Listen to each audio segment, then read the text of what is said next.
I stood in the pouring rain, my black funeral dress clinging to my skin as I jiggled the key in the lock of my childhood home. It wouldn't turn. Through tears and raindrops, I realized with horror that the locks had been changed. My mother Gwen and her new husband Richard pulled up in their luxury SUV, smirking as they approached. "What are you doing here?" Mom asked coldly. I held up the will with trembling hands. "Dad left me this house. You know that." She laughed, a sound that cut through me like ice. "You have nothing here," she said as Richard pushed past me to unlock the door. Through the window, I could see them already packing up Dad's things. When I showed them the will again, they just laughed harder. "Too late," Richard said. "The house is already in our names." I stood there homeless, betrayed, with nowhere to go. My father Jackson had always been my rock. After my parents' bitter divorce when I was 10, it was just the two of us in that beautiful craftsman house with the wraparound porch where I'd grown up. Mom left us without looking back, barely maintaining contact through obligatory birthday cards that arrived days late. Dad never spoke ill of her, but he made sure I knew I would always have a home with him. "This house will be yours someday, Alethea," he'd tell me, his hand on my shoulder as we sat on the porch swing. "Our family built it, and it belongs to our family." The house represented everything stable in my life. Every inch held memories: the height markings on the kitchen doorframe, the living room where Dad taught me to play chess, the backyard maple tree with my childhood swing. While other kids worried about splitting holidays between divorced parents, I had settled into a peaceful life with Dad, the wound of abandonment slowly healing over the years. Dad's heart attack 3 months ago came without warning. At 58, he was still vibrant, coaching the local high school baseball team and working as an engineer at the town's manufacturing plant. I found him in his workshop behind the house tools scattered around him.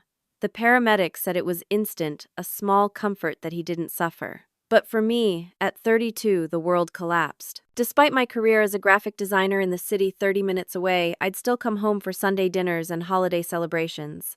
Dad was my family, my support system, my home base. The funeral was a blur of faces and condolences until Mom appeared, a ghost from the past, in an expensive black dress with Richard, a tall, silver-haired man with manicured nails and a practiced, sympathetic expression at her side. I hadn't seen her in person for nearly 8 years, not since Dad's mother's funeral, where she had made a brief, awkward appearance. "I'm so sorry for your loss, sweetie," she said, her perfume overwhelming as she hugged me stiffly. "Jackson was a good man."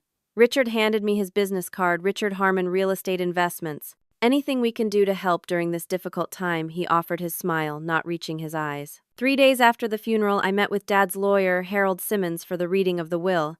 It was straightforward. Dad left me the house, his savings, and personal possessions. "Your father was very clear about his wishes," Harold explained. "The house is yours, free and clear, Alethea. No mortgage, just property taxes and upkeep." Relief washed over me. The house would remain in the family just as Dad wanted. I could preserve his workshop, maintain the garden he loved, keep our home as a testament to his life. I planned to move back in, permanently converting his office into a workspace for my freelance projects.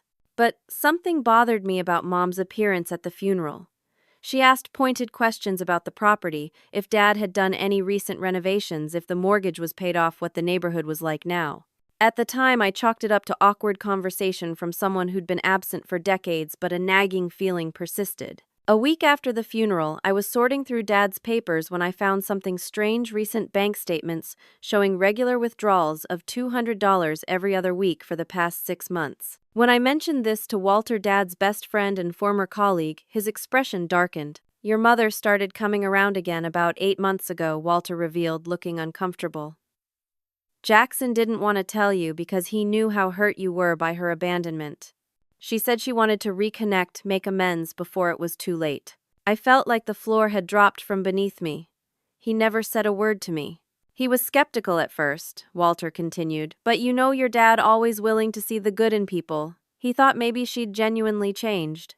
The revelation left me unsettled, but I trusted Dad's judgment and the security of his will. The house was legally mine, documented and filed properly. What I didn't know then was how thoroughly Mom and Richard had already laid their trap, or how hard I would have to fight to honor Dad's true wishes.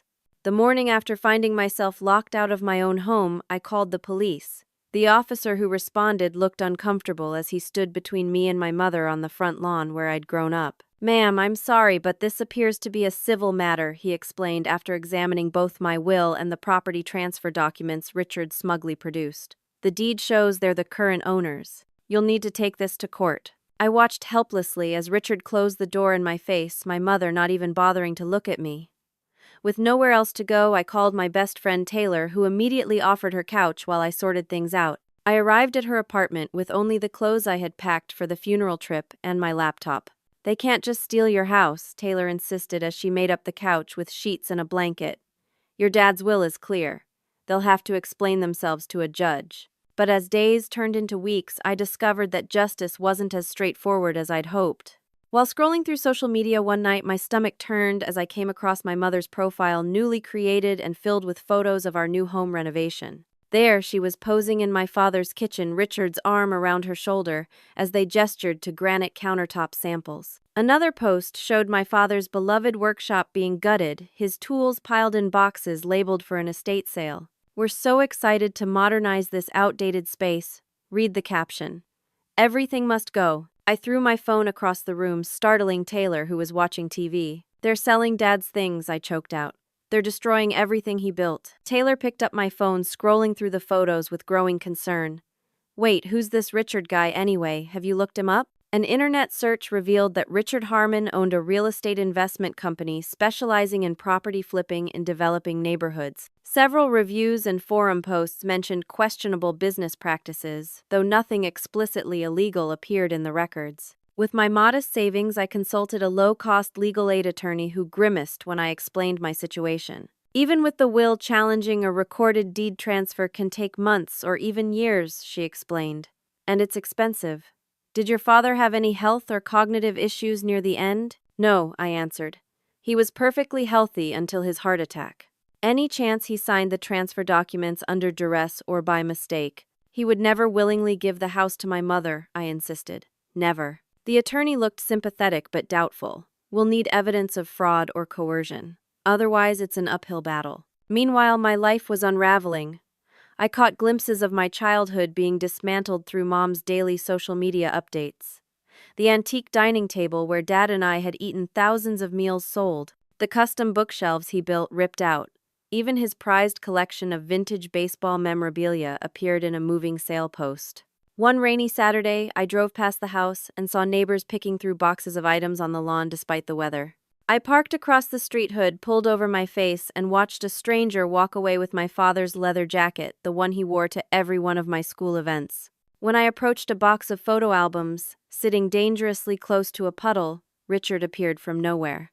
This is private property, he warned. Don't make me call the police for trespassing. Those are my family photos, I protested, reaching for an album. He blocked my access. Everything here belongs to us now. Your mother doesn't want you snooping around. She's very distressed by your harassment. I laughed bitterly, distressed. She abandoned us for 20 years, and now she's selling off my dead father's possessions after stealing his house. Richard's voice lowered. Listen carefully. You signed away any claim to this property when you endorsed that check at the funeral home. The money was your settlement, fair and square. What check? I never signed anything. His smile chilled me. That's not what the paperwork shows. Now leave before I have you arrested. I retreated to my car, shaking with rage and confusion. What check was he talking about? I had signed the funeral home's paperwork for Dad's cremation. Had something else been slipped in? Back at Taylor's, I found my work suffering from my distraction. My boss at the design firm had already warned me about missed deadlines, and a major client was threatening to pull their project. Taylor, too, was showing signs of strain, subtle hints about her boyfriend, possibly moving in questions about my plan for finding my own place. That night, I couldn't sleep. Around 3 a.m, I drove back to the house, parking down the block. The yard sale was over, but a large trash bin sat in the driveway. Flashlight in hand, I quietly picked through it, my heart breaking at the discarded remnants of my life with Dad. At the bottom of the bin, I found a small wooden box I recognized immediately, my childhood memory box Dad had made for me, filled with report cards, drawings, and small mementos. They had thrown it away like garbage. As I clutched it to my chest, a neighbor's porch light flicked on. I ducked behind the bin, then hurried back to my car. The next day, a neighbor who had known our family for years, Mrs. Larson, called me after finding my number in an old community directory. "Alethea, I've been worried about you," she said. Something isn't right about what's happening at your father's house. They claim he transferred the property to them before he died, I explained. But he would never do that. That's why I'm calling Mrs. Larson, said hesitantly. 2 weeks before your father passed, I brought over some tomatoes from my garden. Your mother was there with that husband of hers. Your father was lying on the couch looking very weak. They were getting him to sign some papers. He seemed not himself. When they saw me, they quickly put the papers away. My blood ran cold. Dad was sick before the heart attack. He said he had the flu, but he was on some heavy medication. Very drowsy. I offered to call you, but your mother said you were busy with a work project and they were taking care of everything. The pieces started falling into place. Dad hadn't died from a sudden heart attack. He had been vulnerable, and somehow they had manipulated him while keeping me in the dark. My sadness crystallized into something harder, sharper determination. Whatever game my mother and Richard were playing, I wasn't going to let them win. With Mrs. Larson's revelation burning in my mind, I emptied my savings account the next morning and made an appointment with Patricia Dawson, an estate attorney recommended by a colleague. Her office was in a converted Victorian house downtown, the kind of place that suggested both tradition and success. Patricia listened intently, taking detailed notes as I explained everything: the will, the locked house, the alleged property transfer, and Mrs. Larson's observations. This sounds like potential fraud, Alethea, she said when I finished, but proving it requires evidence. What we need is to establish your father's mental state when these documents were signed and determine if proper legal procedures were followed. She pulled up county property records on her computer. Here it is: property transfer from Jackson Miller to Gwen and Richard Harmon dated 6 weeks before your father's death. The signatures look legitimate at first glance, but something's off about the notary information. Can we challenge it? Yes, but first we need more ammunition. Do you have access to your father's medical records? With Patricia's guidance, I obtained Dad's medical records through a next of kin request. 2 months before his death, he had been hospitalized for 3 days with what was initially diagnosed as pneumonia, then released with prescription-strength pain medications and antibiotics. The records noted periodic confusion as a side effect of his medication combination. While Patricia began the legal work of challenging the property transfer, I reached out to Walter, Dad's best friend. We met at a coffee shop near his office. I should have told you everything sooner, Walter admitted, stirring his coffee nervously.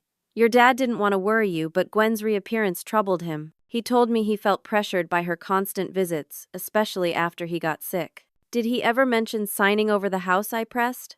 Walter shook his head emphatically. Never. In fact, the opposite. About a week before he passed, he called me sounding confused. He asked if I remembered witnessing his will last year, making sure you got the house. I assured him I did. He seemed relieved and said, "Good, because Gwen keeps bringing papers for me to sign, and I can't always focus enough to read them." My throat tightened. Why didn't he call me? He tried Alethea several times. Richard always seemed to be there, offering to pass on messages, but apparently never did. When I suggested calling you myself, your dad insisted he'd handle it. He didn't want to come across as paranoid about his ex-wife. Walter hesitated, then added, "There's something else. Your dad was meticulous about his important conversations, especially after he got sick. He started recording them on his phone, said his memory wasn't as sharp with the medications. He kept the phone charging by his recliner most days. Do you think the recordings are still in the house?" I asked, hope surging. "If they haven't found them." He had a hiding spot, the loose floorboard in his closet where he kept his valuable papers. That night I studied the house from my parked car, noting when lights went off around 10:30. At midnight I circled around to the back of the property, heart pounding. The basement window that Dad always kept unlocked for emergencies was still there, partially hidden by overgrown shrubs. I squeezed through the narrow opening into the musty basement, using my phone's flashlight to navigate through cobwebs and storage boxes. Upstairs, I could hear the faint sound of a television. Moving silently, I made my way to Dad's bedroom, avoiding the creaky third stair that had always announced my teenage attempts at sneaking out. Dad's room had been transformed, his simple furniture replaced with an ornate bedroom set, his fishing photographs removed in favor of abstract art. I slipped into his closet, now filled with Richard's expensive suits, and pried up the loose floorboard with a screwdriver I'd brought. Relief washed over me when my fingers touched the metal box Dad had described to Walter. As I replaced the floorboard, I heard footsteps in the hallway. Ducking behind the hanging clothes, I held my breath as the bedroom door opened and my mother's voice drifted in. "Richard, did you move those property documents? I can't find them in the safe." "They're at the office," Richard's voice replied from further away. "Stop worrying. Once the sale closes next week, none of this will matter." But her lawyer has been filing papers with the county. What if she delays things? She can't stop it. The development company has already paid the earnest money. $590,000 will be in our account as soon as we close. Then we're off to Arizona, just like we planned. They were selling Dad's house, our family home, to a development company. The revelation stunned me. I waited, barely breathing, until they moved to another part of the house before slipping back down to the basement and out the window, the metal box clutched tightly against my chest. Back at Taylor's apartment, I opened the box with trembling hands. Inside were Dad's passport, birth certificate, military discharge papers, and his phone. I plugged it in, praying the battery wasn't completely dead. After an excruciating few minutes, the screen lit up. I found dozens of voice recordings neatly dated and labeled. With growing horror, I listened to conversations between Dad and Mom from his final months. Her fake concern, her gradual introduction of documents for financial planning, her dismissal of his questions with its just standard language. "Jackson, nothing to worry about." In one recording, Dad's voice was slurred from medication as Mom and Richard guided his hand to sign papers. "Just a formality for the bank," Richard assured him. "This ensures Alethea won't have any problems with the house later." "Alethea gets the house," Dad mumbled repeatedly. "Promise me." "Of course," Mom soothed. "That's what this guarantees." Another recording dated 3 days before his death captured Dad's growing suspicion. "Gwen, I don't understand why my attorney hasn't called about these papers," he said, his voice stronger. "I'm feeling clearer today, and I want to review everything I've signed." "Don't you trust me?" Mom's voice turned cold. "After all, I've done taking care of you these past weeks when your precious daughter was too busy. Alethea doesn't know I'm sick. You said you'd call her. And worry her unnecessarily. You're getting better, Jackson. When you're fully recovered, we'll go through everything together." The final recording, time-stamped the day before his heart attack, was the most damning. Dad, alone in his room, created a verbal testament. "This is Jackson Miller. Date is April 14th. If anything happens to me, I want to state clearly that my intention has always been for my daughter Alethea to inherit this house and all my possessions. If any documents exist suggesting otherwise, they were signed under duress or deception while I was medicated.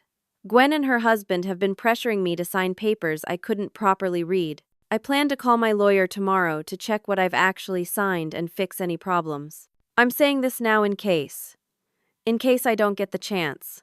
He never got that chance.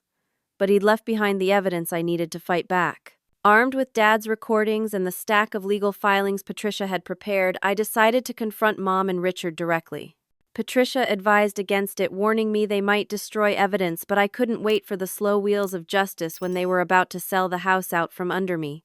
I arrived at the house on a Saturday morning when both their cars were in the driveway. The lawn signs had changed from estate sale to coming soon luxury townhomes with the logo of Meridian Development Corporation. Richard answered my knock, his welcoming smile vanishing when he recognized me. "You're not welcome here," he said, attempting to close the door. I wedged my foot in the doorway. "I have evidence of fraud, Richard. Recorded evidence. Either you talk to me now, or I take it directly to the district attorney." That got his attention. He stepped back, allowing me inside what had once been my home. The interior was half-packed, expensive furniture, mixed with moving boxes. Mom emerged from the kitchen, her face tightening at the sight of me. "What is she doing here?" I held up my phone. "I have Dad's recordings. All of them. Including the ones where you trick him into signing property transfers while he's medicated and confused." Richard's composed demeanor didn't slip. "I don't know what you think you have, but any recordings made without all parties' consent are inadmissible in court." Maybe I acknowledged. "But they're enough for a fraud investigation, enough to delay any property sale indefinitely, and certainly enough to interest the local news." For the first time, concern flickered across his face. "Let's all calm down." Mom interjected, her tone suddenly conciliatory. "Alethea, honey, you're upset about your father, which is understandable. But your father and I had reconciled in his final months. He wanted to provide for me after all these years. After you abandoned us, I challenged. After 20 years of barely acknowledging my existence, suddenly, he wanted to give you everything and leave me with nothing. Your father felt guilty about the divorce, she claimed. He realized how unfairly I'd been treated. I have his final testament recorded the day before he died, stating explicitly that everything should go to me and that any documents saying otherwise were signed under duress. Richard's expression hardened. Let me be very clear. We have legally executed properly notarized property transfer documents. You have illegally obtained recordings that no court will accept. Furthermore, if you attempt to interfere with our pending sale, we'll file harassment charges against you. And trespassing, Mom added. We know you broke in here last week. My confidence wavered. How? Security cameras, Richard smirked, pointing to a small device in the corner of the ceiling I hadn't noticed. We have you on video illegally entering the property and removing items. My father's possessions. Our possessions, he corrected? Which makes what you did theft, not to mention breaking and entering. The police have been quite sympathetic to our concerns about your unstable behavior following your father's death. I felt the situation spiraling out of my control. The documents you had him sign are fraudulent. Prove it, Mom challenged. Your father was examined by a doctor who declared him competent just before signing. We made sure of that. A doctor who happens to be Richard's golfing buddy, I guessed from their exchanged glance. Richard stepped closer, his voice dropping. Listen carefully. People who get in my way tend to regret it. Your father ultimately understood that, which is why he signed. Take the smart path here. Walk away or things will become very unpleasant for you. Are you threatening me? I'm advising you, he replied smoothly. As someone with considerable influence in this community, including with several judges who might end up hearing any case you bring, the house will be sold next week. Meridian Development is paying $590,000 and there's nothing you can do to stop it. Jackson wanted this, Mom added, her eyes cold. He understood that you're an adult with your own life while I never got my fair share from our marriage. The cruelty of her indifference after everything she'd done left me speechless. I turned and walked out, refusing to let them see me break down. That evening I returned to my car after a meeting with Patricia to find deep scratches along both sides, spelling out, "Leave it alone." The police officer who took my report seemed bored, noting that without witnesses or camera footage, there was little they could do. When I returned to Taylor's apartment, she met me with an uncomfortable expression. I need to talk to you, she said, avoiding my eyes. Brad's moving in next week and with his furniture. We just don't have space for you to stay anymore.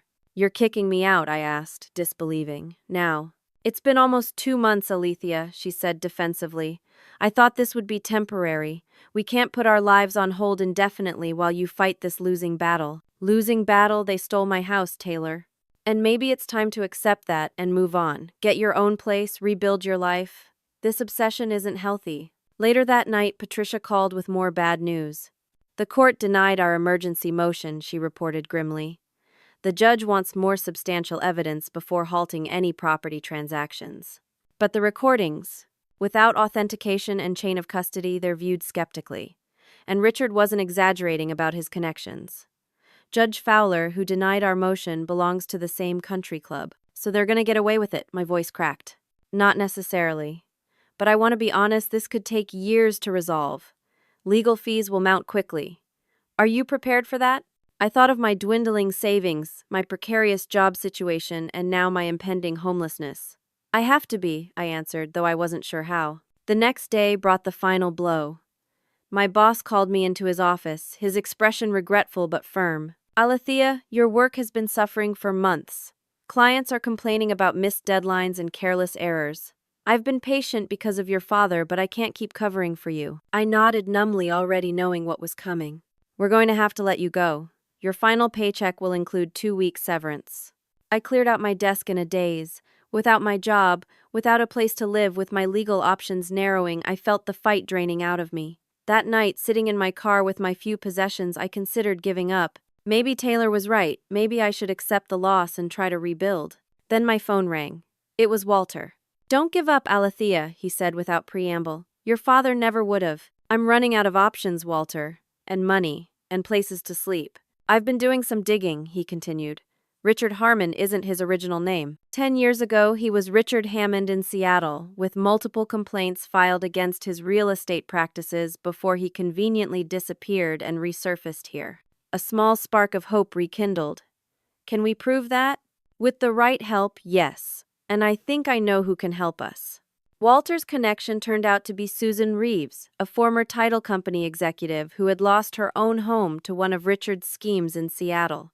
Now working as a private consultant on real estate fraud cases, she agreed to meet me at Walter's house the following day. Susan was a sharp-eyed woman in her 50s with a no-nonsense demeanor. Richard Hammond, or Harmon as he calls himself, now operates by finding vulnerable property owners and manipulating them into disadvantageous transfers, she explained. He's careful to maintain a veneer of legality which makes him difficult to prosecute, but he's not infallible. How do we stop him? I asked. Real estate transactions require clear title. Right now, despite the fraudulent transfer, they appear to have clear title to the property. We need to cloud that title legally to halt any potential sale. Susan explained several strategies that could create legitimate questions about the property ownership without crossing into illegal territory ourselves. A lis pendens filing notifies potential buyers that the property is subject to litigation. It doesn't prevent a sale, but it makes most buyers and their lenders extremely nervous. We also need to approach this from multiple angles, Walter suggested. Legal public pressure and direct outreach to Meridian Development. Over the next few days, we assembled a battle plan. Patricia filed the lis pendens along with an expanded lawsuit challenging the property transfer based on both Dad's diminished capacity and undue influence. Using public records, Susan documented a pattern of questionable property transfers involving Richard under both his current and former names. Walter helped me create a detailed website documenting the fraud with timelines, evidence summaries, and copies of Dad's medical records showing his impaired state. We were careful not to publish the recordings themselves, but referenced their existence and content. Now for the direct approach, Susan advised. Most development companies do extensive due diligence before purchasing properties. They hate complications and surprises. I drafted a carefully worded email to Meridian Development's legal department outlining the disputed ownership and ongoing litigation, attaching the lis pendens filing, and linking to our documentation website. I didn't threaten or accuse, simply presented facts they would want to know before proceeding with a major purchase. 2 days later, Walter introduced me to Amanda Frisk, an investigative reporter for the local newspaper who specialized in real estate development issues. I've been tracking Meridian's projects for years, Amanda told me over coffee. They're aggressive but generally legitimate. However, they won't want the negative publicity of being involved in a property obtained through elder abuse and fraud. She agreed to investigate further and possibly run a story, especially given the pattern of behavior Susan had uncovered in Richard's background. By week's end, our multi-pronged attack showed its first signs of success. Patricia received a call from Meridian Development's attorney requesting a meeting to discuss the property situation. She took the call on speakerphone in her office with me present. Our client is concerned about the claims being made regarding the property title, the attorney stated. We'd like to better understand the nature of these allegations before proceeding further. We have substantial evidence of fraud in the property transfer, Patricia replied professionally. My client is the rightful heir, according to a valid will, and we believe the current recorded owners obtained the property through deception of a medically impaired individual. I see. And these recordings that have been referenced, they clearly demonstrate that Mr. Miller was being manipulated while heavily medicated, and that he consistently expressed his intention for his daughter to inherit the property. After the call ended, Patricia looked cautiously optimistic. They're worried. That's good. A legitimate development company can't afford to get entangled in fraud allegations. The next breakthrough came from an unexpected source. My website had included a contact form, and an email arrived from someone claiming to be a former client of Richard's. I saw your website about Richard Harmon divided by Hammond. He did something similar to my mother 3 years ago in Portland. I've been trying to track him down. Please contact me. The message was from James Whitaker, whose elderly mother had signed over her duplex to Richard's previous company while undergoing cancer treatment. By the time James discovered what had happened, Richard had disappeared. Their case had never been resolved. There are at least 6 of us that I know of, James told me when we spoke by phone. All with similar stories: vulnerable property owners, sudden friendship from Richard, confusing paperwork signed during illness or distress. With James's help, I connected with other victims, forming an informal alliance, sharing information and evidence. Each case strengthened our position, demonstrating that this wasn't an isolated incident but a calculated pattern of predatory behavior. Meanwhile, Amanda's preliminary article ran in the local paper, carefully worded to avoid direct accusations but raising questions about the disputed property and the concerning pattern of similar situations following Richard across 3 states. The combined pressure began to show results. Meridian Development's attorney contacted Patricia again, this time with a different tone. Our client is considering backing away from this purchase, given the complications that have emerged. However, they've already paid earnest money and have contractual obligations. They're in a difficult position. Perhaps your client should be speaking with the Harmons about their misrepresentations regarding clear title, Patricia suggested. We're exploring all options, the attorney replied carefully. That evening I received a text from an unknown number. This isn't over. You'll regret this campaign of harassment. I showed it to Patricia, who immediately reported it to the police and added it to our growing file. Walter called the next morning with news. My friend at the county records office just tipped me off. Richard submitted a new set of documents yesterday. He's trying to transfer the property to something called Phoenix Holdings LLC. Susan quickly researched the company. It's a shell corporation he created last week. He's trying to add another layer of separation, probably planning to sell it to himself and then resell it later when this dies down. Can he do that with the list pendants in place? I asked. It complicates things but doesn't prevent transfers entirely, Susan explained. But it's a desperate move. It shows he's worried about the Meridian deal falling apart. Our suspicions were confirmed that afternoon when Meridian's attorney called Patricia again. We've decided to invoke our due diligence, contingency, and withdraw from the purchase agreement, he stated. Our client has concerns about clear title that haven't been adequately addressed. It was our first real victory, but Richard wasn't giving up. That night, Walter called me, his voice urgent. Alethea, I just got a threatening call from Richard. He implied he knows people who could cause problems at my company if I keep helping you. He mentioned details about my mortgage, my wife's medical history. He's been digging into my personal life. The intimidation tactics were escalating, but so was our resolve. The next day, Patricia filed an emergency petition with the court, including all our evidence of Richard's pattern of fraud, the intimidation attempts, and his efforts to quickly transfer the property again, despite pending litigation. The judge has granted us an emergency hearing for next week, Patricia reported. It's not with Judge Fowler this time. We've been assigned to Judge Martinez. She doesn't golf with Richard, as far as I know. For the first time in months, I felt real hope. We were finally being heard. The Meridian deal was falling apart. Richard's past was catching up to him. But as Walter had experienced, Richard wouldn't go down without a fight, and his counterattack was coming. The morning after our emergency hearing was granted, I was served with legal papers at Taylor's apartment, where I was packing my few remaining belongings. Richard and Mom had filed a harassment lawsuit against me, demanding $100,000 in damages for defamation, interference with business relationships, and intentional infliction of emotional distress. The complaint painted me as a mentally unstable daughter, unable to accept her father's legitimate decisions, engaging in a vindictive campaign to punish her mother for past grievances.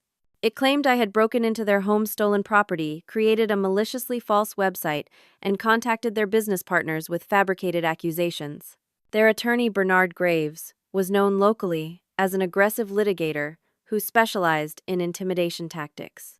The lawsuit demanded immediate removal of the website and a court order preventing me from contacting Meridian Development or any other potential buyers. This is classic SLAP tactics, strategic lawsuit against public participation, Patricia explained when I brought her the papers. They don't expect to win. They're trying to drain your resources and force you to back down. I don't have any resources left to drain, I admitted.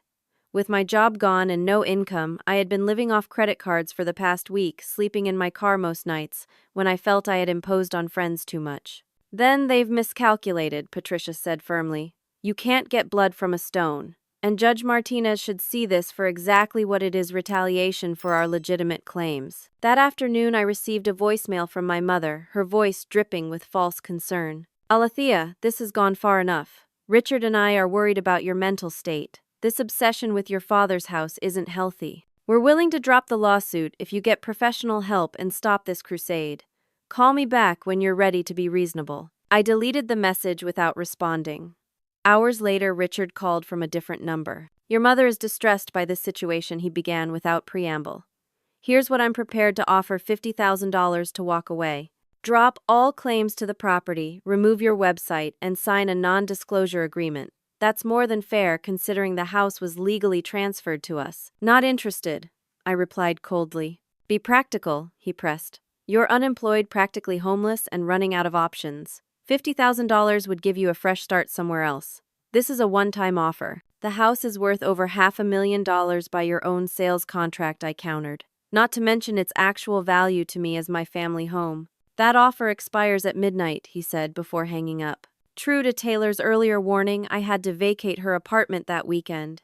With nowhere else to go, I cleared out my small storage unit, packed my car with essentials, and joined the ranks of the hidden homeless sleeping in my car in different parking lots, using gym showers, and spending days at libraries and coffee shops. The strain was taking its physical toll. I'd lost weight, developed persistent headaches, and found myself constantly looking over my shoulder, expecting more harassment or intimidation. Each night in my car, I clutched my father's phone with the recordings, the most valuable evidence I possessed. Walter had offered his guest room, but after Richard's threats against him, I refused to put his family at risk. His support had already cost him. He confided that his supervisor had questioned his outside activities after a mysterious call from someone expressing concerns about Walter's professional focus. The district attorney's office had received our evidence but moved slowly, citing limited resources and complex investigation requirements. I suspected Richard's influence was at work there too. In a devastating blow, Amanda's planned follow-up story was suddenly canceled, with the newspaper's editor citing legal concerns. When we met discreetly, she was furious. The publisher received a call from one of our biggest advertisers, a real estate development group where Richard apparently has connections. They threatened to pull all advertising if we continued the story. Our support system was being systematically dismantled. Even Susan received an ominous letter from the state licensing board investigating complaints about unauthorized practice, though she had been careful to act only as a consultant. The final blow came when Judge Martinez unexpectedly recused herself from our case just days before the emergency hearing, citing previously unknown conflicts of interest. The case was reassigned to none other than Judge Fowler, Richard's country club associate. That night, parked behind a 24-hour supermarket, I broke down completely. I had lost everything: my father, my home, my job, my friends, and now possibly my last chance at justice. The system that should have protected me seemed thoroughly corrupted by Richard's influence and money. In my darkest moment, I considered taking Richard's offer, not the $50,000, which I was certain would come with strings attached, but simply walking away. Starting over somewhere else, accepting the crushing injustice, rather than continuing to fight a battle that seemed increasingly unwinnable. I called Walter, my voice breaking. "I don't think I can do this anymore." "Alethea, listen to me," he said firmly. "Your father faced setbacks his whole life. Raising you alone, keeping that house through financial struggles, rebuilding after the flood damaged the foundation. Not once did he consider giving up what mattered to him." "But he had a home, a job support," I protested. "I'm running on fumes here, Walter." "Then we changed tactics," he replied. "They've been attacking us from all sides because they're scared. We need to hit them where it really hurts." "How? Richard seems to have influence everywhere." "Not everywhere," Walter said thoughtfully. "Susan mentioned something about the IRS being interested in cases where properties are flipped through shell corporations to evade taxes. And I still have friends at the State Banking Commission who regulate mortgage fraud." "You think Richard's been avoiding taxes?" "People like Richard always cut corners somewhere. We just need to find the right jurisdiction where his influence doesn't reach." Walter's encouragement rekindled a small flame of determination. That night, I reorganized all our evidence, looking for new angles we hadn't pursued. Among Dad's financial papers, I found something I'd overlooked: correspondence with his homeowner's insurance company about a recent policy update. The policy listed me as a beneficiary in case of his death. Insurance policies often existed independently of wills or property transfers. If Dad had maintained that policy with me as beneficiary, it might provide another avenue to establish his true intentions regarding the house. The next morning, I contacted Dad's insurance agent, who confirmed that the policy was still in force at the time of his death, with me listed as both additional insured and beneficiary. Furthermore, no change requests had been processed, despite the alleged property transfer to Mom and Richard. It wasn't a silver bullet, but it added another inconsistency in their story. If Dad had truly intended to transfer the house to them, why hadn't he updated his insurance policy to reflect that? With this new information, Patricia suggested a bold approach, filing a complaint with the State Attorney General's office regarding elder abuse and real estate fraud. Unlike the local district attorney, the Attorney General's office had specialized units for elder financial abuse and was less susceptible to local influence. And while we're pursuing that angle, Susan added, let's approach Meridian Development differently. Rather than just warning them off, let's offer them a solution. She proposed reaching out to Meridian's CEO, directly outlining the situation. Frankly, they wanted the property. I was the rightful owner, and we could potentially structure a deal that bypassed Richard and Mom entirely once the title was cleared. It was a high-risk strategy that depended on Meridian caring more about acquiring the property than about who they acquired it from. But at this point, creative approaches were all we had left. As these new strategies took shape, Richard made his next move. I received an email from Bernard Graves with a draft settlement agreement attached. My clients recognize that this situation has become unnecessarily contentious, the email read. They are prepared to resolve all disputes amicably with the enclosed agreement. This offer expires in 48 hours. The agreement offered $75,000 up from the previous $50,000, but included alarming provisions, a gag order preventing me from ever discussing the situation, admission that all my claims were without merit, and a clause requiring me to pursue no future legal action against them for any reason. They're getting desperate, Patricia observed when I forwarded her the email. The Meridian deal is dead, their attempt to transfer to a shell corporation is stalled by our filings, and they know we're escalating to state-level authorities. For the first time in months, I felt the momentum shifting. Richard and Mom had resources and influence, but their position was built on fraud. And as Richard's attacks grew more frantic, he was making mistakes, creating paper trails of harassment and intimidation that only strengthened our case. I declined the settlement offer without further comment. 2 days later, we filed our detailed complaint with the State Attorney General's office. Susan sent our proposal to Meridian's CEO through a personal contact in the real estate industry. That evening, as I sat in my car reviewing our next steps, my phone rang with an unfamiliar number. It was Meridian's CEO himself, Michael Prentice. Miss Miller, I've received your proposal through Mutual Connections, he said directly. It's an unusual situation, but I'm interested in discussing potential paths forward. Our company has already invested considerable resources in planning for this property. I understand, I replied carefully. My goal has always been to honor my father's wishes, whether that means keeping the house or ensuring it's transferred, according to his true intentions. Perhaps we can meet tomorrow to discuss options. I assure you Meridian has no interest in acquiring properties with disputed titles or connections to potential fraud. As I ended the call, a text message arrived from Walter Breaking News. Richard Hammond, divided by Harmon, under investigation in Seattle for real estate fraud. Just announced by WA Attorney General. I quickly searched online and found the press release. Richard's past had finally caught up with him, independent of our efforts. The Washington investigation had been ongoing for months, connecting multiple cases of elder financial abuse to his former company. For the first time since my father's death, I allowed myself to believe that justice might actually be possible. The tide was turning, and Richard's carefully constructed world was beginning to crumble. The morning after Michael Prentice's call, I received an urgent message from Patricia. Judge has scheduled emergency hearing for tomorrow based on new evidence. Washington AG's office shared their investigation files with our state authorities. With renewed hope, I met with Michael Prentice at Meridian's offices that afternoon. He was surprisingly candid about the situation. We've invested too much in planning for this property to simply walk away, he explained. But we have no desire to be entangled in litigation or potential fraud. If you can secure clear title, we're prepared to negotiate directly with you instead. We discussed a potential framework if I regained legal ownership. Meridian would purchase the property at the originally agreed price of $590,000. While part of me still wanted to keep Dad's house, the practical realities of my situation made selling a reasonable option, especially if it meant honoring Dad's intentions that the house benefit me rather than the people who had betrayed him. We can draw up a contingent purchase agreement, Michael offered. It would only take effect if and when you secure clear title. That evening, the state attorney general's office announced they were joining the Washington investigation into Richard's activities, including his actions in our state. Hours later, local news reported that Richard had been served with multiple subpoenas regarding property transfers and potential elder financial abuse. The following morning, I arrived at the courthouse for our emergency hearing now with Patricia and a representative from the Attorney General's Elder Abuse Division. To my surprise, Mom was there without Richard or their attorney. "Richard's not coming," she said tersely when I approached. "He's meeting with his criminal attorney. What about your attorney, Bernard Graves?" She laughed bitterly. "He quit when the retainer ran out.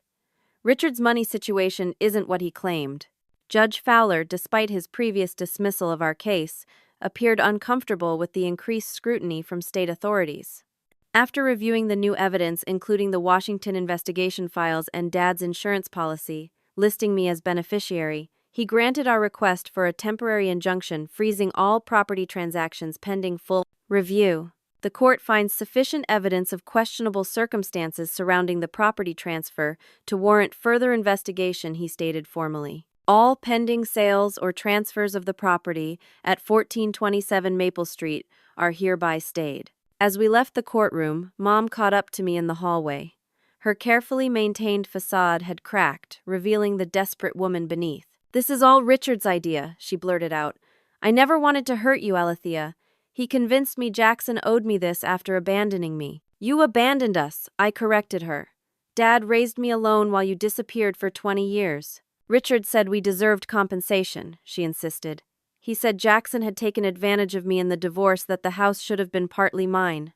When we heard about his illness, you heard he was sick, and instead of calling me, you saw an opportunity," I interrupted, disgust rising in my throat. Richard had done this before, she admitted quietly. Finding ex-spouses who got shortchanged in divorces, helping them reclaim what should have been theirs. "I didn't know about the other cases, the fraud. I just thought, you thought you could steal my inheritance and sell my childhood home for a profit." Her eyes darted nervously. "The DA's office called me this morning.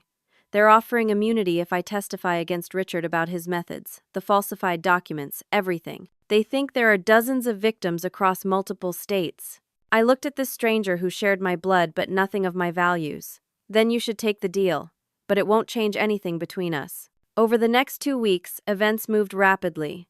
Richard was arrested on multiple charges of fraud, with cases pending in 3 states. The investigation revealed he had targeted at least 15 families, using the same tactics of manipulating vulnerable property owners or exploiting family conflicts to gain control of valuable real estate. Mom did indeed turn state's evidence, providing detailed testimony about Richard's methods in exchange for immunity. She revealed that Richard had falsified the notary information on Dad's property transfer backdated documents and coached her on how to manipulate Dad while he was medicated. Patricia filed motions to invalidate the fraudulent property transfer based on the new evidence.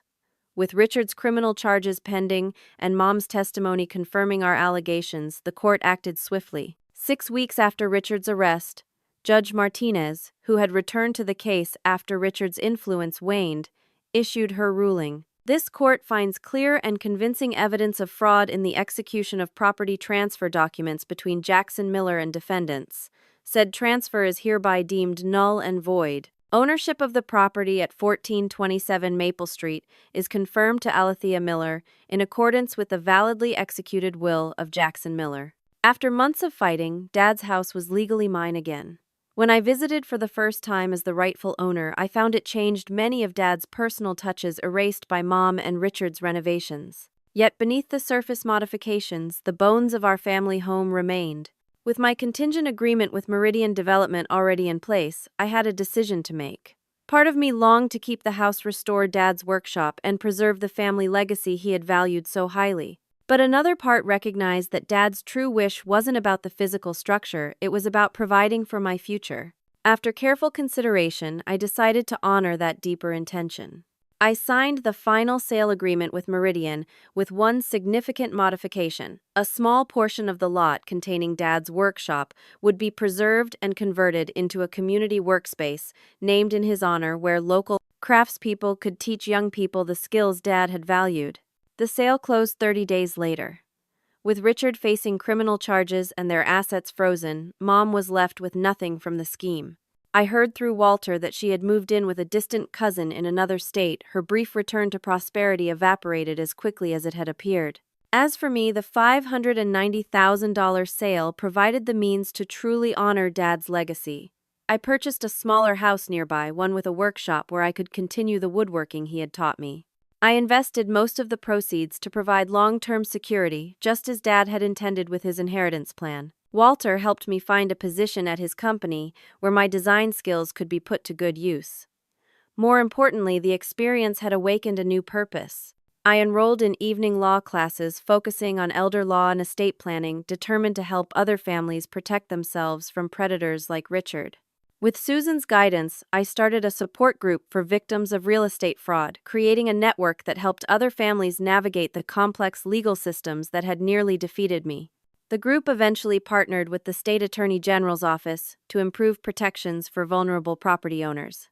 6 months after regaining Dad's house, I stood watching as the property was transformed into the townhomes Meridian had planned, with one exception. In the corner of the lot, Dad's workshop stood renovated but recognizable, a brass plaque beside the door reading Jackson Miller Community Workshop Building, Skills, Building Futures. Inside, I'd preserved his workbench and tools, adding new equipment for classes and community projects. The first workshop series would begin the following week, teaching local teens the craftsmanship Dad had valued throughout his life. As I arranged his tools on the familiar pegboard, I found myself speaking aloud as if he could hear me. "We did it, Dad. Not exactly the way you planned, but your legacy continues. Not just in this workshop or in the security you wanted for me, but in the lives of others we'll help protect." The betrayal by my mother still ached, but it no longer defined me. In fighting for Dad's true wishes, I'd discovered my own strength and purpose. The house had never been just about property or money. It was about home, family, and legacy. In my own way, I'd honored all three. The next day, the final paperwork arrived, confirming Richard's guilty plea to multiple fraud charges. He would serve 8 years in federal prison with additional state charges pending. The system that had initially seemed stacked against me had eventually delivered justice, albeit after a long and painful fight. That evening, I hosted the first meeting of our expanded fraud prevention network in my new home. Surrounded by allies like Walter, Patricia, Susan, and several others who had supported my journey, I shared the lessons I'd learned about persistence, justice, and the importance of fighting for what's right, no matter how powerful the opposition. Sometimes the system works slowly, I told the group, but giving up guarantees failure. My father taught me that what matters isn't just what you leave behind, but who you become in the process of protecting it. As the meeting concluded and my guests prepared to leave, Walter lingered, looking around at my new space with approval. "Jackson would be proud," he said simply. "Not just of what you accomplished, but of how you did it with integrity and determination, just like him." I smiled, feeling my father's presence and the values he'd instilled in me. Values that had ultimately guided me through the darkest period of my life to a new beginning filled with purpose and possibility. Have you ever had to fight for something that rightfully belonged to you? I hope my story shows that justice is possible even when the odds seem overwhelming. If you found my journey meaningful, please leave a comment below sharing your thoughts or experiences. And if you know someone facing similar challenges, like and subscribe so they can find this channel too, and share this video to let them know they're not alone in their fight. Thank you for listening to my story. And remember, sometimes our greatest strength emerges from our deepest struggles.